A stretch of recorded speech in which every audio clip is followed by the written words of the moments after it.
Just thinking about it made me sweat and shake. In school, I always avoided presentations. I pretended to be sick or asked for extensions. Last year, my boss called me into his office. Steve, we need you for something. Our team must present to 200 clients next month. You'll lead it. My heart dropped. 200 people? Lead the presentation? I felt sick immediately and terrified. I can't do that, sir. I'm not good at speaking publicly. Steve, you're the expert on this project. You must do it. No choice here. I left his office in panic. 4 weeks to prepare. How would I survive this? That night, I couldn't sleep. I imagined myself freezing on stage, everyone staring silently. Nightmare. The next day, my coworker Amanda noticed my stress. What's wrong, Steve? I told her about the presentation. I'll mess it up. I'll embarrass myself completely, I said. Listen, I used to be terrified too, but I learned techniques. I can help you. Amanda became my coach. Every day after work, we practiced together. She was incredibly patient, always. First rule, know your material perfectly.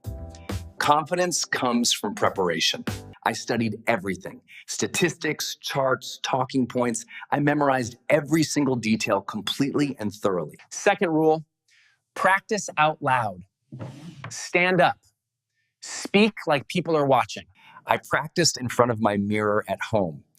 It felt silly, but helped significantly. Amanda recorded me on video. Watch yourself. See what you do when nervous, she suggested. I watched the video. I touched my face constantly, avoided eye contact, and spoke too fast. Now you know what to fix. Do it again, slower this time. Week by week, I improved. My voice got steadier. My posture got better. Confidence grew slowly. Third rule, breathe deeply. When nervous, we forget to breathe properly. I practiced breathing exercises daily. In through the nose, out through the mouth. Simple, but effective.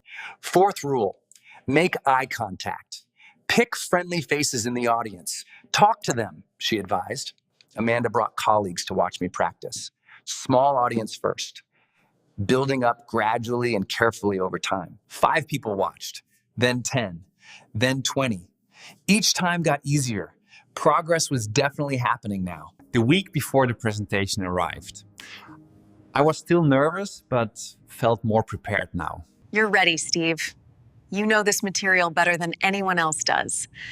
Believe in yourself. The night before, I couldn't eat dinner. My stomach was in knots. Anxiety was overwhelming me. I called my mom. What if I fail? What if I freeze up there? I asked. Steve, you've worked so hard. Just do your best. That's all anyone can ask. Presentation day arrived. I wore my best suit. I checked my slides 10 times already. We arrived at the convention center. It was huge. The auditorium had rows and rows of seats. People started filling the seats. 50, 100, 150. My hands were shaking badly now. Amanda squeezed my shoulder. Breathe. You've got this. I believe in you completely, she whispered encouragingly. Please welcome Steve Morrison. Thank you so much. It's great to be here. I walked on stage. The lights were bright. 200 faces stared at me expectantly. I stood at the podium. Deep breath. In through nose, out through mouth. Okay? Good morning, everyone. Thank you for being here today. I clicked to the first slide. I knew this information perfectly. I'd practiced hundreds of times. I found a friendly face in the audience. An older woman smiling at me warmly and encouragingly. I spoke to her, then to another friendly face, then another. It felt like conversations now. 5 minutes passed, then 10. I was actually doing it, speaking without freezing up completely. People were nodding, taking notes, listening carefully. They were engaged. This was working out well, surprisingly. Halfway through, I made a joke. People laughed. I relaxed even more. This felt good. The 30 minutes flew by quickly. I covered everything: charts, data, conclusions, all perfectly explained. Desert Barefoot Pradas. Aramiston, Armor Atributus. Thank you for your attention. Any questions? Hands went up everywhere. People asked questions. I answered each one clearly and professionally. I knew this. The presentation ended. The audience clapped loudly. Some even stood up. A standing ovation for me. I walked off Stag. Amanda hugged me tight. You did it! I'm so proud. Excellent work, Steve. Clients were impressed. Yeah. Well done today. I couldn't believe it. I faced my biggest fear and survived. No, more than survived. I succeeded. That experience changed me forever. Public speaking isn't scary anymore. It's actually exciting now for me. So, did you understand my public speaking journey? Could you follow my transformation from fear to confidence? Remember, everyone feels scared sometimes, but preparation and practice can overcome any fear successfully. Thanks for watching English with Sophia. I'm Steve. Subscribe for more inspiring stories. Goodbye, everyone. Hi, I'm Steve from English with Sophia. Today's story is about losing my phone. Last month, I had the worst day ever. It started normally, but ended terribly. I woke up late for work. My alarm didn't go off for some reason. I rushed to get ready. Shower, clothes, coffee, keys, everything was done super fast. I grabbed my bag and ran to my car. I was already 20 minutes late. At work, my boss looked annoyed. Steve, you're late again. This is the third time. I'm sorry, my alarm didn't work, I explained. He just shook his head disappointingly. During lunch break, I reached for my phone. My pocket was empty. No phone. I checked my other pocket. Nothing. My bag? Not there either. Pure panic set in. "Where's my phone?" I said out loud. My coworker looked at me, concerned and worried. I searched my desk frantically, under papers, in drawers, everywhere possible. Still nothing found. I tried to remember. When did I last use it? This morning? In the car? I ran to the parking lot. Maybe I dropped it in the car somewhere. I searched under seats, in cup holders, between cushions. It wasn't there anywhere at all. My heart was racing. My whole life was on that phone. Photos, contacts, everything important. I used my coworker's phone to call mine. Maybe someone found it and would answer. It rang once, twice, 3 times. Then voicemail. Nobody picked up the call, sadly. I tried again. Ring, ring, ring, voicemail. This was not looking good at all. Maybe it's at home, my coworker suggested helpfully. Did you check there before leaving? I couldn't remember. This morning was so rushed and chaotic. Everything was blurry now. Work ended at 5. I drove home quickly, hoping my phone was there. At home, I searched everywhere. Kitchen counter, bedroom, bathroom, living room. Every single place. I checked the couch cushions. I looked in the refrigerator. Yes, the refrigerator. People do that. Still nothing. Where could it be? I was going crazy with worry and frustration. I sat down, trying to think logically. Retrace your steps, Steve. Think carefully now. This morning, alarm, shower, coffee, keys, bag, car. Where was my phone during? Wait, I remembered something. I was drinking coffee and checking my phone simultaneously this morning. I ran to the kitchen. I looked at the coffee maker. Nothing there nearby. Then I looked at the trash can. Could I have accidentally thrown it away? I opened the trash lid. Coffee grounds, banana peel, tissues. I started digging through it. My hands were dirty and disgusting. But I had to find that phone desperately. Nothing in the trash. Where else? I was running out of ideas completely now. I went back to my car. Searched again more carefully. Under the floor mats, too. I opened the trunk. Old gym bag, spare tire, jumper cables. No phone anywhere. Then I remembered. I stopped for gas this morning. Maybe I left it there. I drove to the gas station immediately. My last hope. Please be there, please. I talked to the cashier. Did anyone turn in a phone today? Black case? Let me check. Sorry, man. Nothing here today. My heart sank completely. It was gone forever. I drove home feeling defeated. I would have to buy a new phone. So expensive. At home, I collapsed on the couch. What a terrible day this had been. I sat there for a minute. Then I felt something hard under my leg. I reached under the cushion. My hand touched something rectangular and familiar. No way. I pulled it out. My phone. It was here the whole time. Under the couch cushion. I must have sat on it this morning while putting on my shoes quickly. I laughed and cried simultaneously. Relief, joy, and embarrassment all mixed together completely. I wasted hours searching everywhere. And it was under me the entire time. So stupid.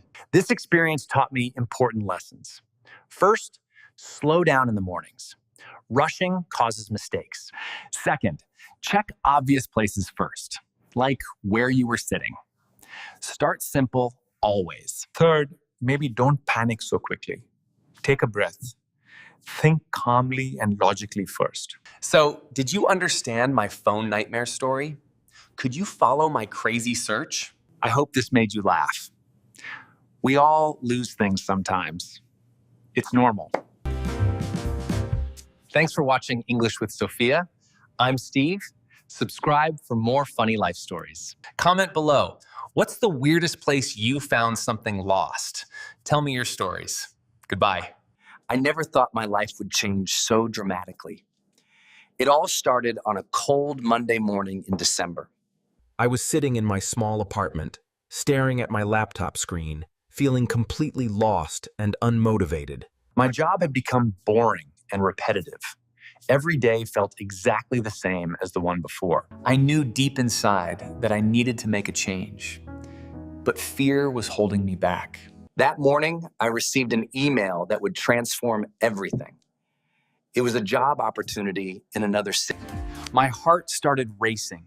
This was the chance I had been waiting for, but doubts filled my mind. And should I leave my comfort zone? Should I risk everything for an uncertain future? These questions haunted me. I called my best friend, Sarah. She always knew how to give me the right advice. Listen, you'll regret it forever if you don't at least try. What's the worst that could happen? Her words echoed in my mind for hours.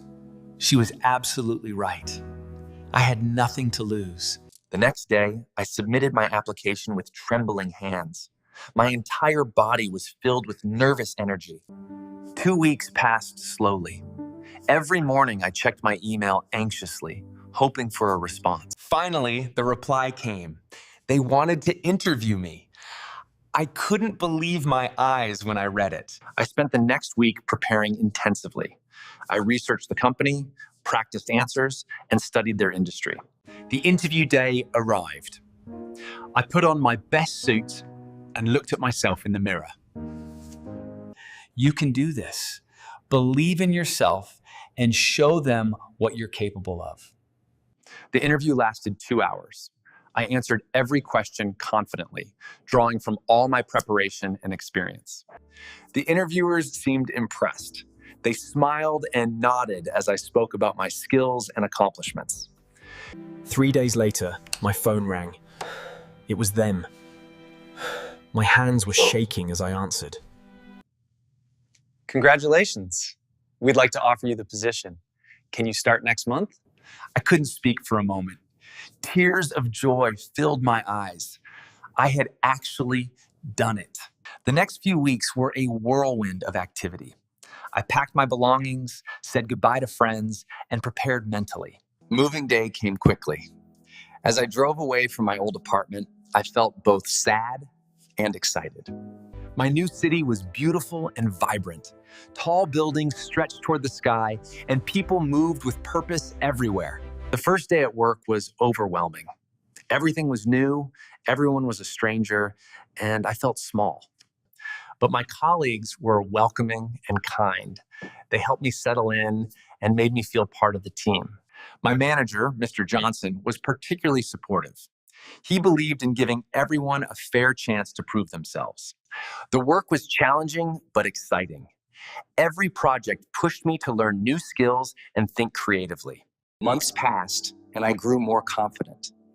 I was contributing valuable ideas and earning respect from my peers. You've exceeded all our expectations. We're promoting you to team leader. I was speechless again. In less than a year, I had gone from feeling stuck to leading a team. That night, I walked through the city streets, reflecting on my incredible journey and transformation. I thought about how one decision, one moment of courage, had completely changed my life's direction. I called Sarah to share the amazing news. She screamed with excitement and said she always knew I could do it. Remember when you were scared? Look at you now. You're absolutely thriving and inspiring others. As team leader, I faced new responsibilities. I had to motivate others, make difficult decisions, and lead by example. It wasn't always easy. There were stressful days when problems seemed impossible to solve. But I learned that challenges are opportunities in disguise. Each obstacle made me stronger and wiser. I started mentoring younger employees, sharing my experiences and encouraging them to pursue their dreams fearlessly.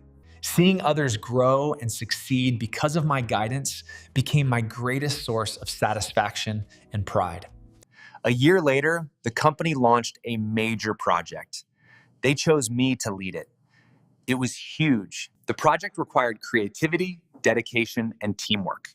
We worked long hours, but the atmosphere was energizing and positive. There were setbacks and difficulties along the way. Some days, we felt like giving up completely. But our team stayed united and focused. We supported each other through every challenge and celebrated small victories together. Finally, after 6 intense months, we completed the project successfully. The results exceeded everyone's expectations dramatically. The company held a celebration. Everyone congratulated our team. I felt proud, grateful, and incredibly blessed. Standing there, surrounded by colleagues who had become friends, I realized something profound about life. Success isn't just about achievements or promotions. It's about growth, relationships, and finding courage within yourself. It's about taking risks when fear tells you to stay safe. It's about believing in possibilities. Looking back now, I'm grateful I made that decision on that cold Monday morning in December. That one moment of courage opened doors I never knew existed. It changed everything for me. If I could give advice to anyone feeling stuck, I'd say this: don't let fear decide your future. Take the chance. Make the leap. Trust yourself. The only limits that exist are the ones you accept. Your dreams are valid and achievable. You just need to take that first step, no matter how scary. Today, I wake up every morning excited about what lies ahead.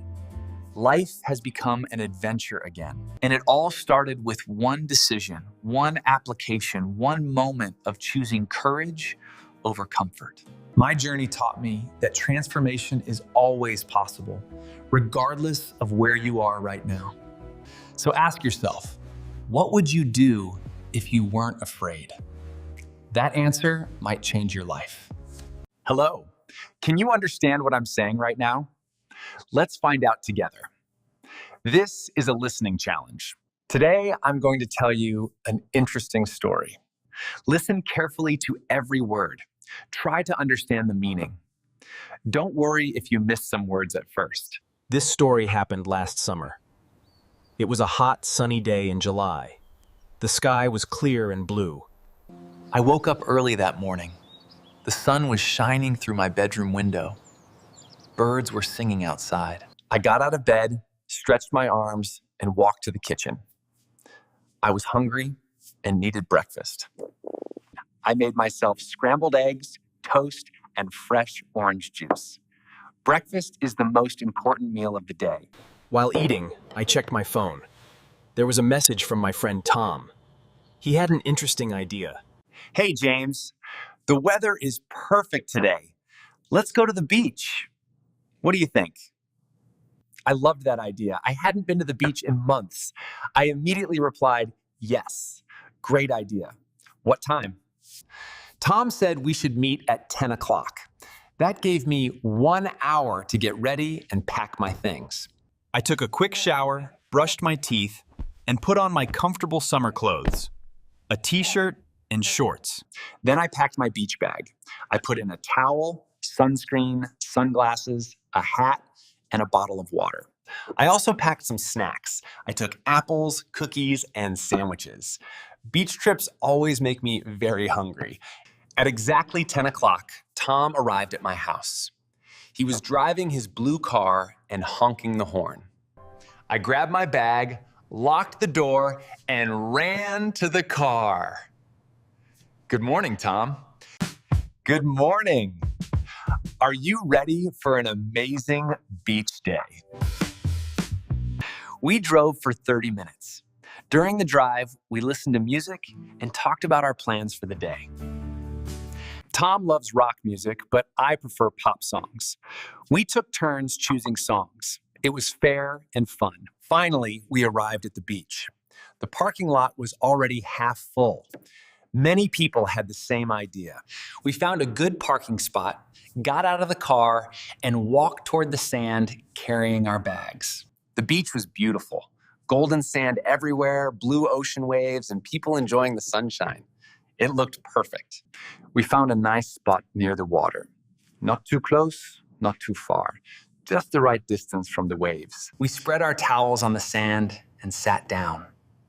The warm sand felt good between my toes. First, I put sunscreen all over my skin. The sun was very strong. I didn't want to get sunburned. Tom did the same. We helped each other put sunscreen on our backs. Good friends always help each other. After that, we just relaxed and enjoyed the view. The ocean looked so peaceful and calm. The sound of waves was relaxing. Some children were building sandcastles nearby. They were laughing and having so much fun. Their sandcastles looked impressive. Other people were playing beach volleyball. They were jumping, running, and shouting. The game looked very competitive and exciting. Tom asked me, "Do you want to swim now?" I thought about it for a moment. "Yes, let's go," I answered. We stood up, left our things on the towels, and walked toward the water. The water felt cold at first when it touched my feet, but after a few seconds, it felt refreshing and nice. We walked deeper into the ocean. The water came up to our knees, then our waist, then our chest. A big wave came toward us.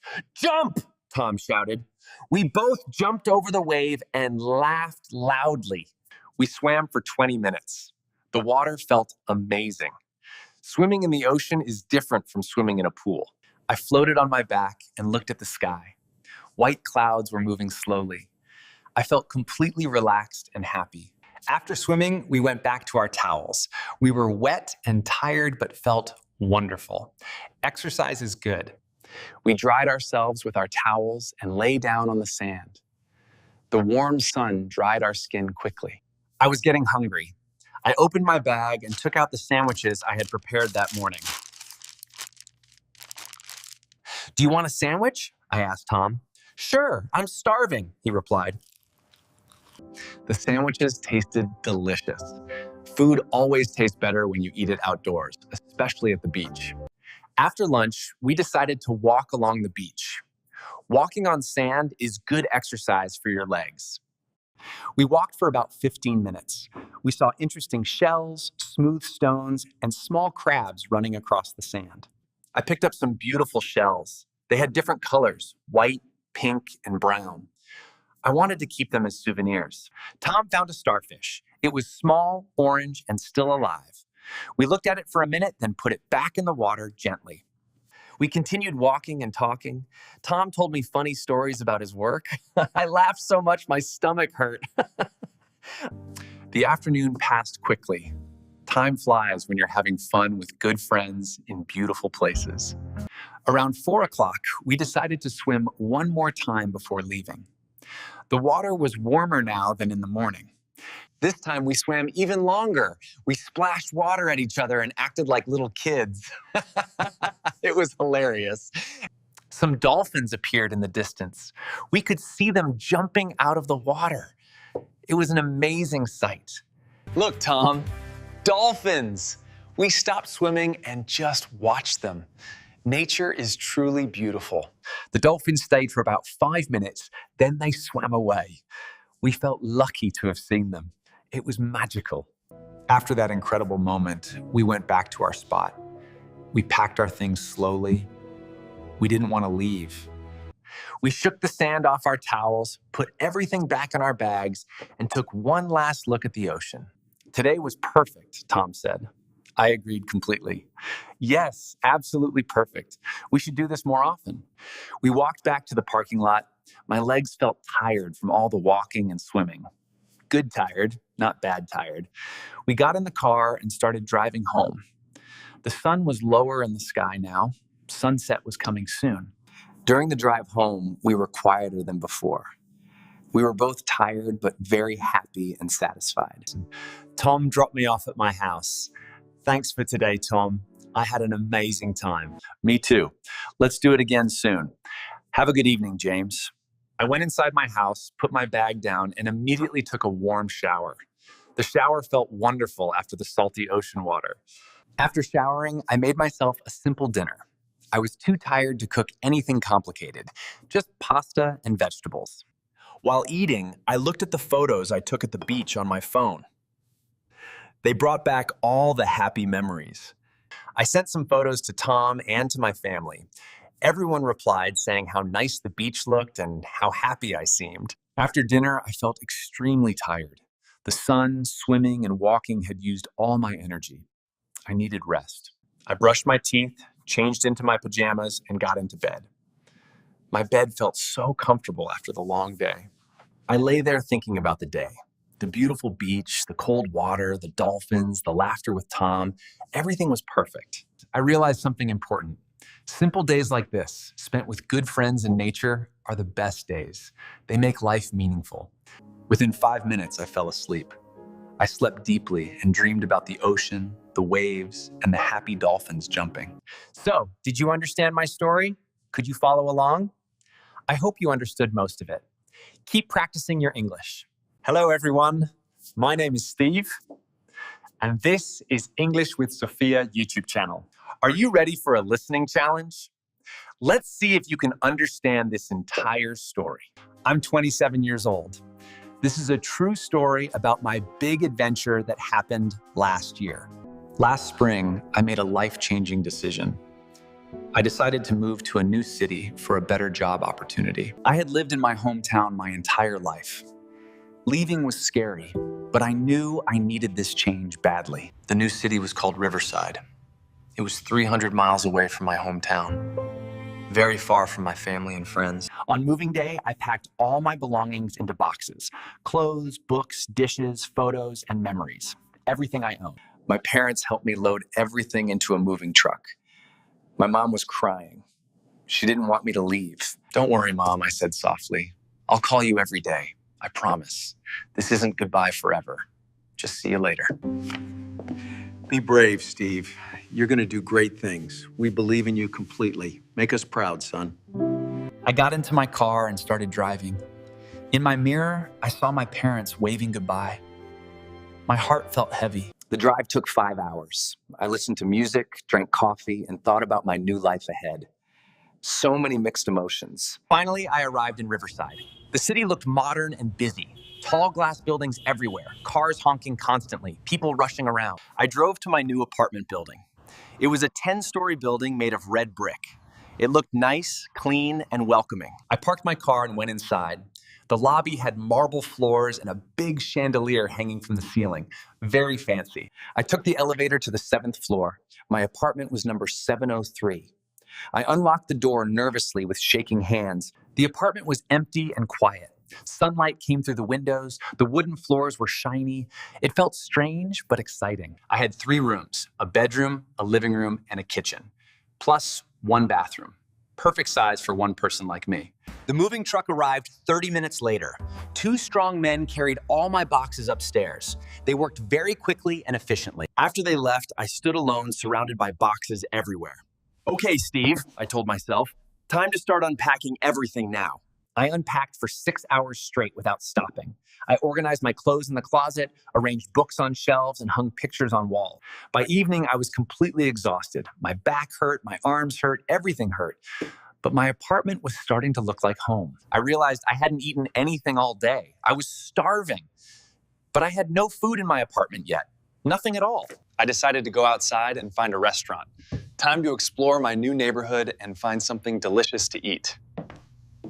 I walked down the street looking at different places. There were Italian restaurants, Chinese restaurants, burger places, and coffee shops on every corner. I chose a small Italian restaurant called Mama Rosa's. It looked cozy and smelled amazing. My stomach was growling very loudly. Yes, I just moved to Riverside today. This is my first meal in the city. I'm Steve, by the way.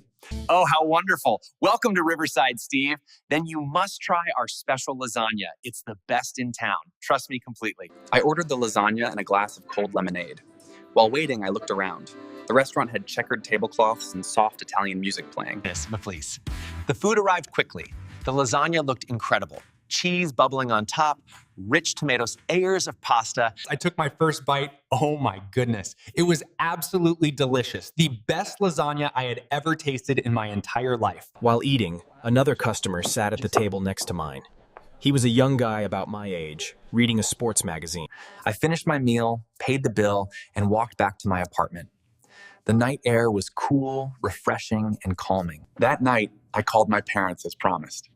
I told them about my apartment, the delicious food. See, Mom, everything is going to be fine here. You don't need to worry about me so much. I'm okay. My first night in the new apartment was strange. Different sounds, different shadows, different feelings everywhere. But I felt hopeful and excited about tomorrow. The next morning, I woke up early. Today was my first day at my new job. I felt nervous and excited at the same time. I chose my outfit carefully, professional but comfortable. Black pants, white blouse, and my favorite blazer. I looked good and confident. I ate a quick breakfast, toast with peanut butter and a cup of strong black coffee. I needed lots of energy for this important day. The office building was downtown, 20 minutes away by car. I left extra early because I absolutely didn't want to be late. I arrived with 15 minutes to spare. Perfect timing. The building was huge and modern, with glass walls and a beautiful fountain outside the entrance. I went to the reception desk. Good morning. I'm Steve Morrison. Today is my first day. I'm starting in the marketing department on the 5th floor. Welcome, Steve. Let me call your manager right now. Please have a seat and wait just one moment. 5 minutes later, a tall man in a gray suit approached me. Steve, I'm Robert Johnson, your manager. Welcome to our team. Great to meet you. Robert showed me around the office. Open workspace, modern computers, comfortable ergonomic chairs, a break room with free coffee and snacks. Very impressive setup. My desk was near a large window with an amazing view of the city. I could see buildings, trees, and the beautiful river. Absolutely beautiful. Robert explained my responsibilities clearly. I would work on social media campaigns, create marketing content, and analyze data. Exciting challenges were ahead. My first day was busy, but really good. I learned new software programs, attended several meetings, and started my first project. Time flew incredibly quickly. During lunch break, 3 colleagues invited me to join them at a nearby sandwich shop. I accepted gladly, making work friends already. Their names were Michael, Amanda, and Carlos. They asked me questions about my background and why I decided to move to Riverside. I told them about my hometown, my family, and my career goals. They listened carefully and shared their own interesting stories too. You'll love this city, Steve. There's always something fun happening here. Concerts, festivals, markets, sports events, everything. And the food scene is incredible, man. We have restaurants from every country imaginable. You'll never get bored eating here. That weekend, Marcus kept his promise. He picked me up Saturday morning in his car. Ready for a city tour, Steve? He asked cheerfully. First, we visited the downtown area. Beautiful old buildings, talented street performers, outdoor cafes, interesting art. We had lunch at the Riverside Park. We bought delicious tacos from a food truck and sat on the grass watching boats pass by slowly. This park is my favorite place in the whole city. I come here every Sunday to relax and forget about work stress completely. Next, he took me to the city library. It was enormous. 5 floors full of thousands of books, computers, study rooms, and quiet reading areas. I'll definitely come here often. I love libraries. They're like treasure houses full of knowledge, information, and amazing stories. We also visited a busy farmer's market. Fresh vegetables, colorful fruits, beautiful flowers, homemade bread. I bought some apples, tomatoes, and a loaf of fresh sourdough bread. Supporting local farmers felt good, responsible, and important. Thank you so much, man. You made me feel welcome here. I really appreciate your kindness and time. That's what friends do, Steve. Text me anytime. Let's hang out again next weekend, okay? We'll explore more places. Weeks passed quickly. I settled into my new routine perfectly. Work during weekdays, exploring the city on weekends, making new friends constantly everywhere I went. I joined a boxing gym nearby. I met more people there who shared my interests in fitness and staying healthy. I also found a poker night that met every Thursday evening at a local bar. We played cards and had great conversations together. My apartment slowly became a real home. I added plants, a big TV, comfortable furniture, and sports posters. One day, my parents came to visit me. They wanted to see my new life with their own eyes. I was so excited to show them absolutely everything. I gave them a complete tour of my apartment, my office building, my favorite restaurants, and the beautiful Riverside Park. They were really impressed by everything. Steve, we're so proud of you, son. You were brave, and you've built a wonderful new life here. My mom hugged me tightly. I was so worried at first, she admitted, but now I can see you're happy. Looking back now, moving to Riverside was the best decision I ever made in my life. It taught me courage, independence, and real self-confidence. I learned that change is scary, but absolutely necessary for personal growth. Staying comfortable. I discovered that people are genuinely kind everywhere if you're open to friendship. I found amazing friends who support and inspire me every single day. So, did you understand my entire story? Could you follow all the details from the very beginning to the end? I really hope so. If you understood everything, congratulations. Your English listening skills are excellent. You should be very proud of yourself right now. If you missed some parts, don't worry at all. That's completely normal and okay. Watch again, practice more regularly, and you'll improve quickly. I believe in you. Remember, learning English takes time and patience. Every single day you practice, you get better and better.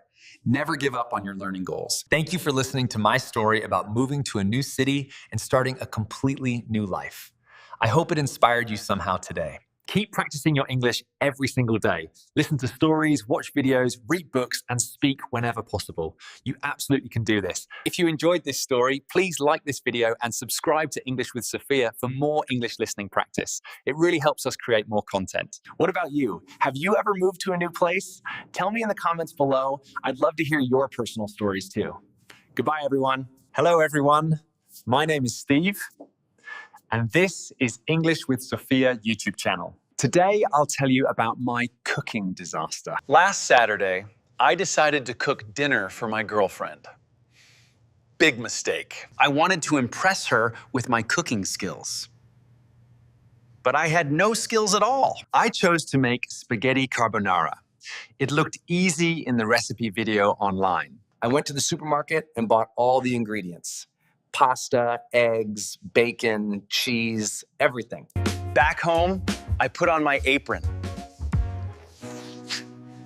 I felt like a professional chef already. I started boiling water for the pasta. So far, so good. Nothing could go wrong yet. Then I tried to cut the bacon. The knife was sharp. I almost cut my finger. I put the bacon in the pan. The oil started splashing everywhere. Hot oil hit my arm. Ouch! I screamed. Cooking was more dangerous than I thought.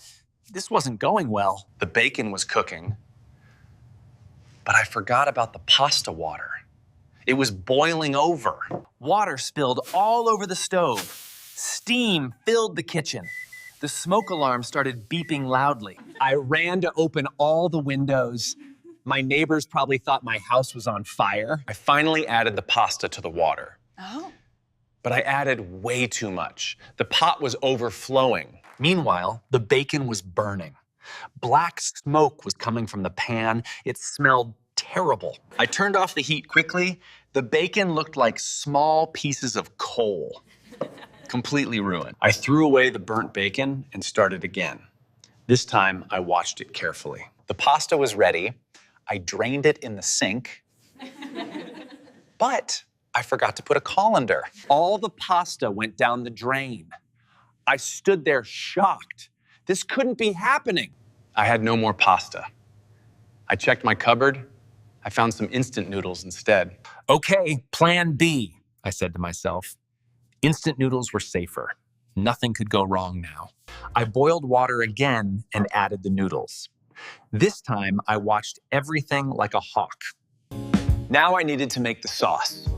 I cracked the eggs into a bowl, but I cracked them too hard. Pieces of eggshell fell into the bowl. Great. I tried to pick out the shells. It took forever. My fingers were covered in egg. I added cheese to the eggs, but I added too much. The mixture looked thick and weird. The doorbell rang. My girlfriend was here. I started panicking. The kitchen was a disaster zone. Just a minute. Dirty dishes everywhere, food on the floor. I quickly tried to clean up. I threw everything into the sink and cabinets. No time for proper cleaning. I opened the door. She smiled at me. "Something smells interesting," she said politely, trying not to laugh. I cooked dinner for you, I announced proudly. She looked surprised and a bit worried. We went to the kitchen. She saw the mess. Her eyes went wide. She tried not to laugh. "It's lovely that you tried," she said sweetly. But I could see she was holding back laughter. I served the noodles with the egg sauce. It looked awful, like something from a horror movie. She took one bite. Her face said everything. It tasted as bad as it looked. "Steve, this is, creative." Creative. We couldn't stop laughing. Tears were rolling down our faces. The situation was too funny. How about we order pizza instead? Best idea ever. I agreed immediately. We ordered pizza and cleaned the kitchen together. She told me funny cooking disaster stories too. That night, I learned 2 important lessons. First, cooking is harder than it looks on YouTube. We still laugh about that night. Now she teaches me cooking. I'm getting better slowly. So, did you understand my cooking disaster story? Could you follow everything I said? I hope this story made you smile. Remember, everyone has embarrassing moments. That's life. Thanks for watching English with Sophia. Subscribe for more stories from me, Steve. Comment below about your cooking disasters. I'd love to hear your funny stories too. Keep practicing English every day. Listen, laugh, and learn. See you next time.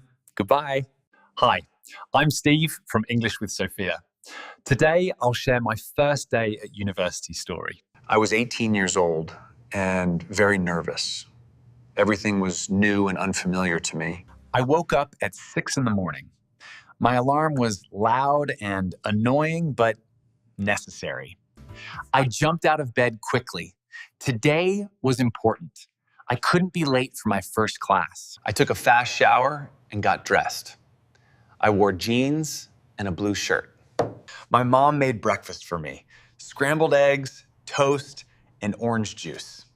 She was excited too. Are you ready, Steve? I nodded, but felt butterflies in my stomach. I grabbed my new backpack. It had notebooks, pens, and my laptop inside. Everything I needed. My dad drove me to campus. The drive took 20 minutes through morning traffic. We arrived at the main gate. The university looked huge. Buildings everywhere, students walking around. "Good luck, son," my dad said. He hugged me tight. I could see he was proud. I walked through the gate alone. My heart was beating fast. This was really happening now. I checked my phone for my schedule. My first class was English literature at 9 o'clock. I had to find Building C room 205. But I had no idea where that was. I looked at the campus map on my phone. It was confusing. Too many buildings and pathways. I decided to ask someone for help. A girl was sitting on a bench nearby. Excuse me, can you help me find building C? I'm completely lost here. Sure, I'm going that way. Follow me. What's your name, by the way?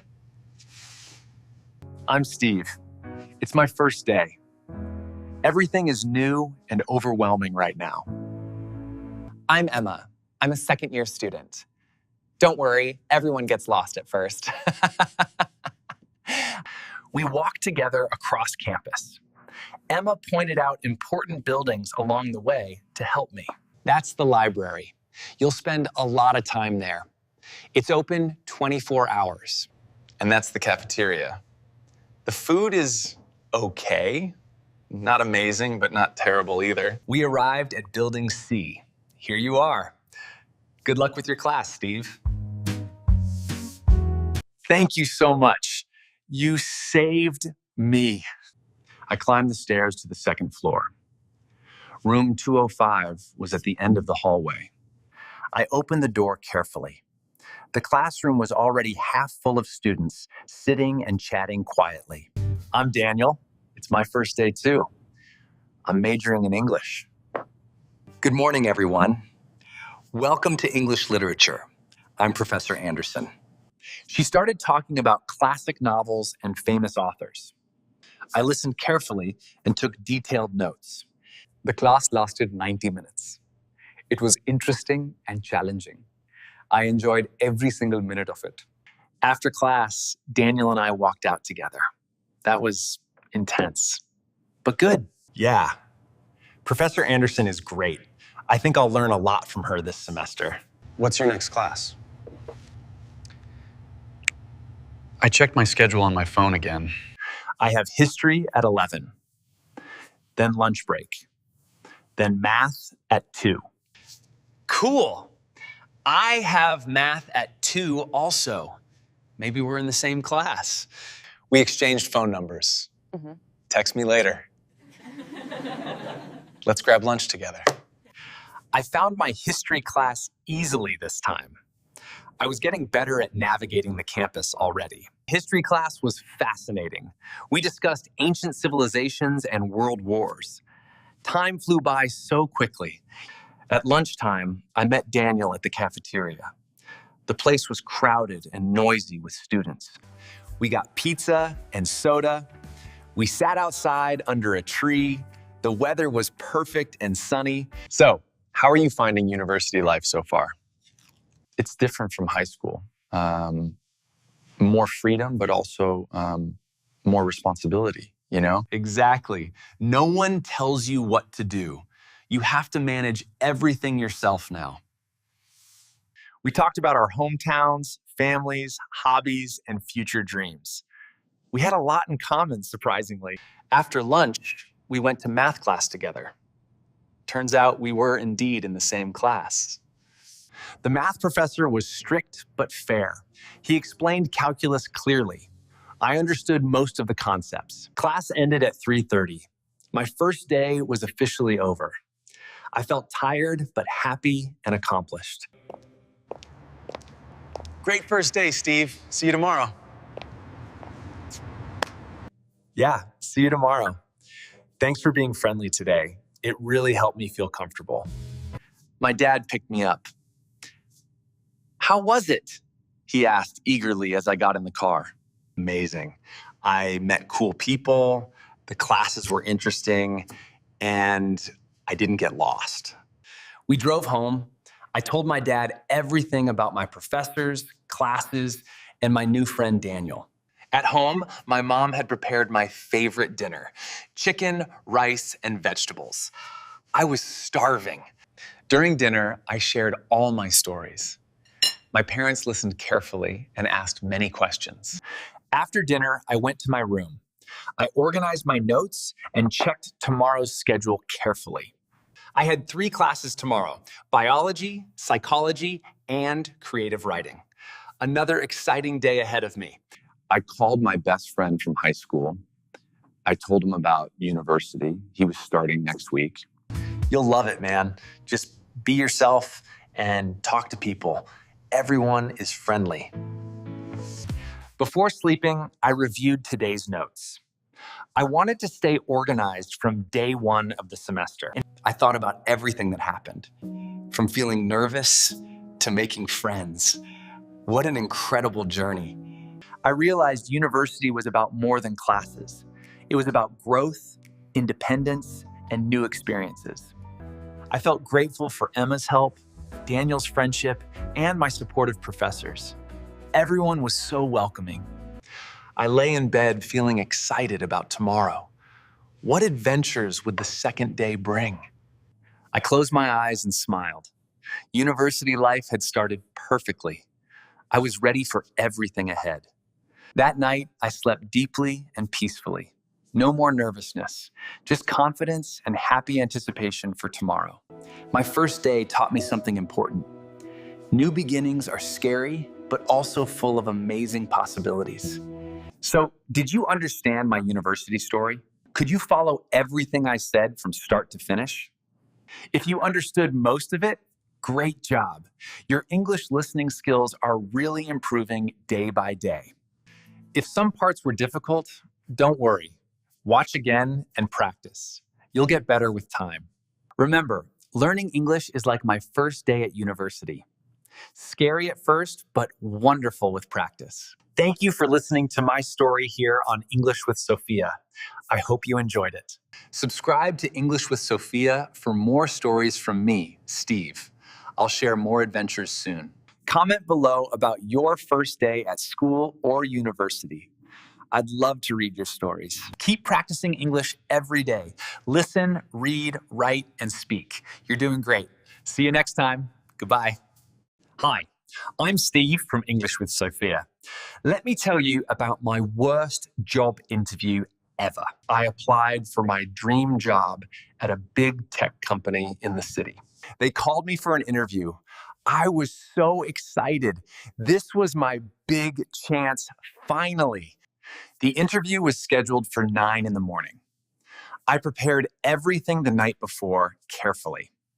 I ironed my best suit, polished my shoes, and printed extra copies of my resume proudly. I set 3 alarms on my phone. I couldn't be late for this important interview. But that morning, all 3 alarms failed. My phone battery died during the night somehow. I woke up at 8:30, only 30 minutes before the interview. I panicked completely. I jumped out of bed and ran to the bathroom. No time for a proper shower today. I brushed my teeth quickly, splashed water on my face, and got dressed in record time. I grabbed my resume and car keys. I ran out the door without eating breakfast at all. The traffic was terrible. Cars everywhere, not moving. I was stuck on the highway desperately. I finally arrived at the building at 9:15. 15 minutes late. Not a good start, really. I rushed into the lobby. The receptionist looked at me strangely. Something felt wrong here. I looked down at my suit. Horror. I was wearing 1 black shoe and 1 brown shoe. In my rush this morning, I had grabbed the wrong shoes. How embarrassing was this? But it was too late now.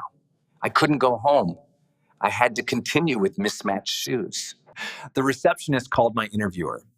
Mr. Anderson will see you now. 5th floor, room 3, she said. I took the elevator up. My heart was pounding. I was sweating. This was already going badly. I found room 3 and knocked on the door. "Come in," a deep voice said loudly. I opened the door. Mr. Anderson was sitting behind a big desk. He looked very serious and intimidating. Good morning, Mr. Morrison. Please sit down.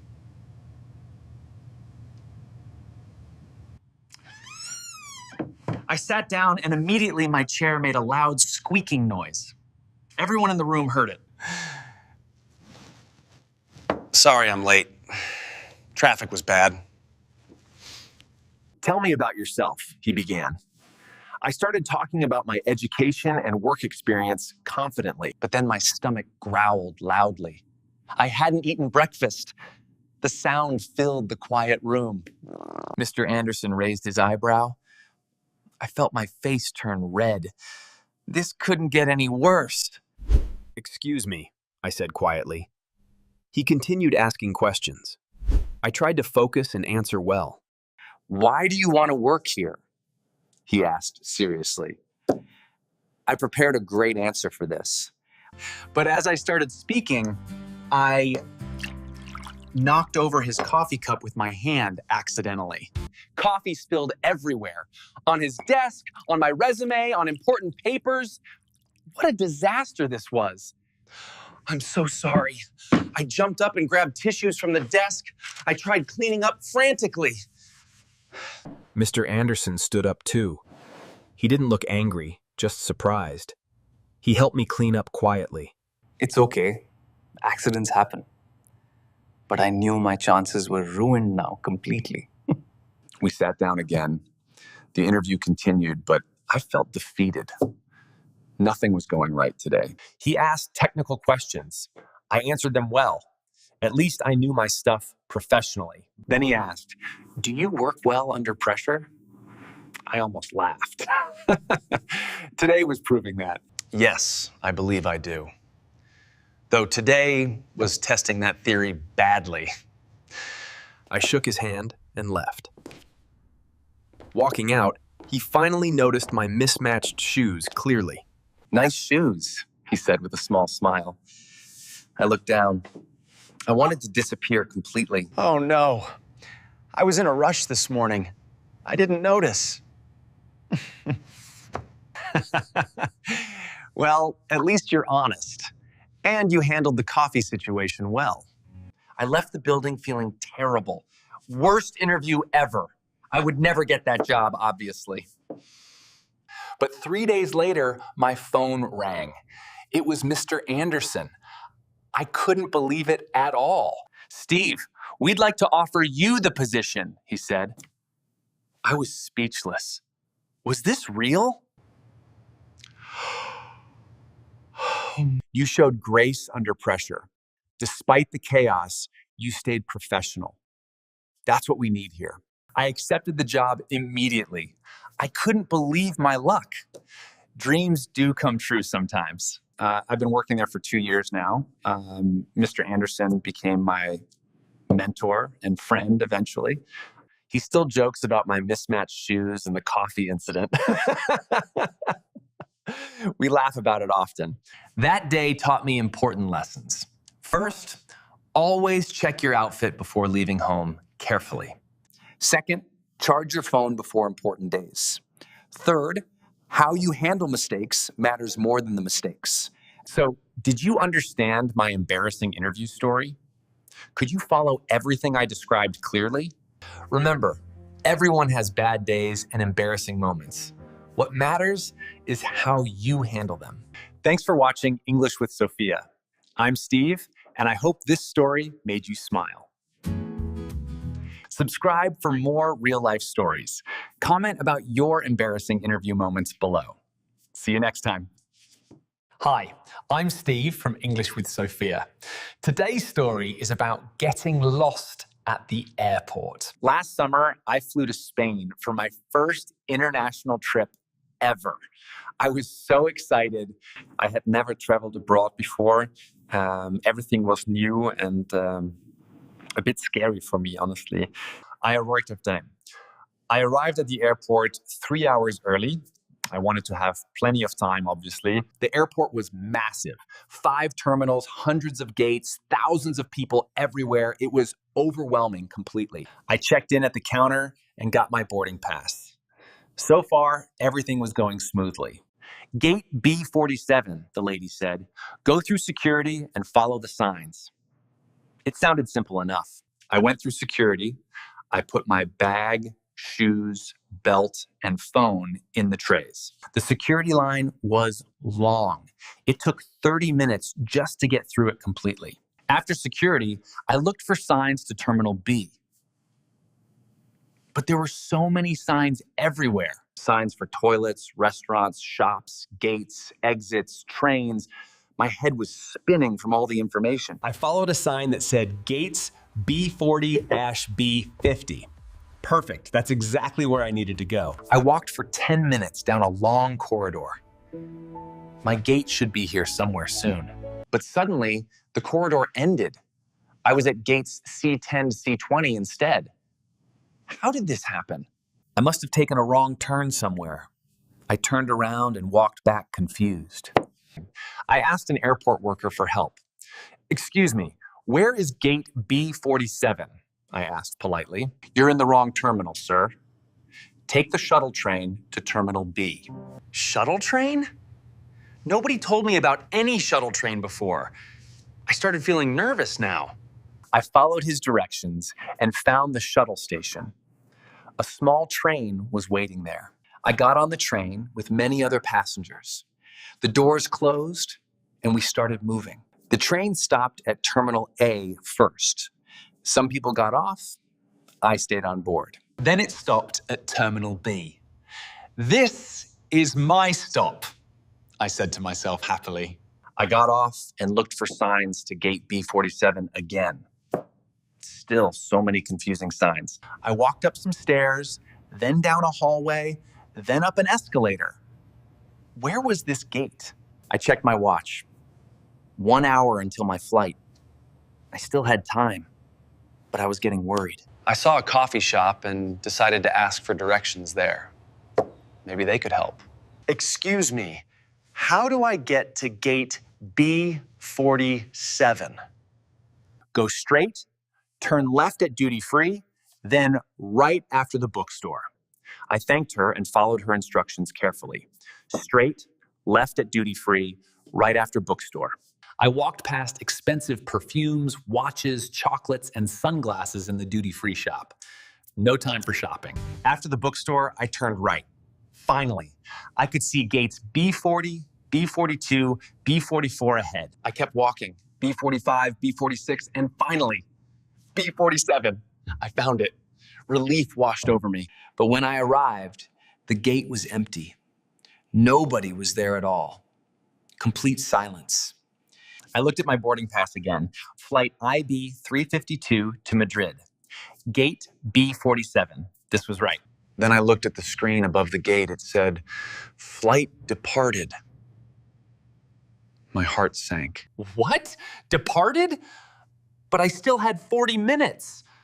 I checked my watch again in panic. Then I realized my terrible mistake. I had read the time wrong on my phone earlier. It wasn't 1 hour until my flight. My flight had left 10 minutes ago already. I missed my flight. I stood there shocked. What was I supposed to do now? I ran to the information desk nearby. "I missed my flight. Can you help me?" I asked. The lady checked her computer. "There's another flight to Madrid in 3 hours," she said calmly. "But you'll need to pay a change fee. It's 150 euros. 150 euros. That was expensive. But I had no choice at all, really. I paid the fee and got a new boarding pass. Gate A23. Different terminal again? This time, I asked 3 different people for directions. I wasn't taking any chances now. I took the shuttle train back to Terminal A. I found gate A23 easily this time. I sat down and waited. 3 long hours. I didn't move from that spot at all. I was too afraid to go to the bathroom or buy food. I might miss this flight too. Finally, boarding started. I was the first person in line. I was taking no risks. I got on the plane, found my seat, and sat down. Relief.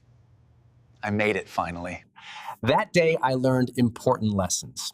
First, always double-check departure times carefully. Second, arrive even earlier for international flights. 3 hours isn't enough for big airports. Third, don't be afraid to ask for help. Airport workers are there to assist you. Now I'm an experienced traveler. I never get lost at airports anymore. Practice makes perfect. So, could you understand my airport adventure? Did you follow the whole story clearly? I hope this story helps you if you travel. Airports can be confusing for everyone. Thanks for watching English with Sophia. I'm Steve. Subscribe for more travel stories and adventures. Comment below about your travel experiences. Have you ever missed a flight? See you next time. Hi, I'm Steve from English with Sophia. Today, I'll share how I learned to swim. I was 23 years old and couldn't swim. I was embarrassed to admit it, honestly. All my friends could swim. They went to the beach and pool regularly without me. I always made excuses. I'm tired, or I have work, or maybe next time, guys. The truth was simple. I was terrified of deep water. It scared me completely. When I was 6, I almost drowned in a lake. That memory haunted me forever. But last year, everything changed. My friend invited me to a beach vacation in Mexico. Come on, Steve. It'll be fun. Beach, sun, swimming, and relaxation. I wanted to go badly, but I knew everyone would swim. I couldn't keep pretending. So I made a decision. I would learn to swim before the trip. I had 3 months. I searched online for swimming lessons. I found a local pool with adult beginner classes. I called and signed up immediately. Classes started next week. No turning back now. The first day arrived. I was so nervous. My hands were shaking as I drove there. I walked into the pool area.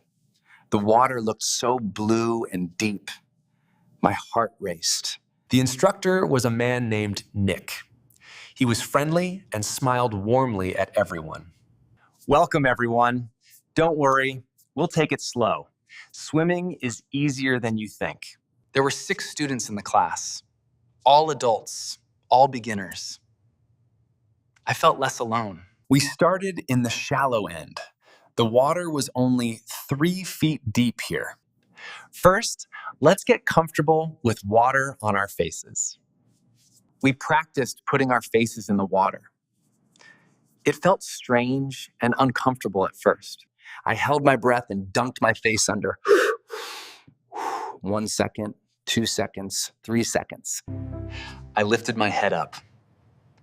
I did it. It wasn't so bad after all. Next, Nick taught us to float on our backs. Relax and trust the water, he said. I lay back slowly. Nick supported my head and back gently. The water held me. Now I'll let go. Just relax. The water will support you. He removed his hands. I panicked. I started sinking. Water went up my nose. I stood up quickly, coughing and sputtering. This was harder than it looked. It's okay, Steve. Everyone struggles at first. Try again. You can do this. I tried 5 more times. Each time, I got a little better. Progress was happening. By the end of the first lesson, I could float for 10 seconds. Small victory. The second week, we learned to kick our legs. This created movement in the water. We held the pool edge and kicked. Splash, splash, splash. Water went everywhere around us. Kick from your hips, not your knees. Straight legs. I copied her movements. My legs were tired after just 2 minutes of kicking. Week 3 was about arm movements. We practiced the freestyle stroke on land first. Reach forward, pull back, reach forward, pull back. Then we tried it in the water. Combining arms and legs was incredibly difficult. My arms went right while my legs went left. I looked like a confused octopus. Everyone in the class laughed, including me. We all looked silly learning together. Week 4 was the big challenge. We moved to the deep end, 5 feet deep. You're ready for this, Steve. I believe in you, Nick said. Her confidence helped me. I jumped in. The water covered my head completely. I kicked up to the surface. I was floating in the deep end. I started swimming towards the edge slowly. My arms moved, my legs kicked, my head turned to breathe. I was actually swimming. I reached the edge and grabbed it. I did it. I swam in deep water. Tears filled my eyes. After 17 years of fear, I could finally swim. Incredible feeling. The other students cheered for me. Even Nick clapped. I felt so proud of myself. I continued classes for 2 more months. I got better every single week progressively. By the end, I could swim 20 laps without stopping. I was a real swimmer now. The Mexico trip arrived. I was excited, not scared anymore. This time felt different completely. On the first day at the beach, my friends were shocked. Steve, you can swim now? Watch this, I said. I ran into the ocean and swam out confidently and strongly. The water felt amazing, warm, clear, and beautiful. I was free in the ocean finally. We swam, played, and had the best vacation ever. I didn't miss a single moment. Age doesn't matter. What matters is having courage to start and patience to continue practicing. So, could you understand my swimming story? Did you follow my journey from fear to success? I hope my story inspires you. What skill do you want to learn? It's never too late.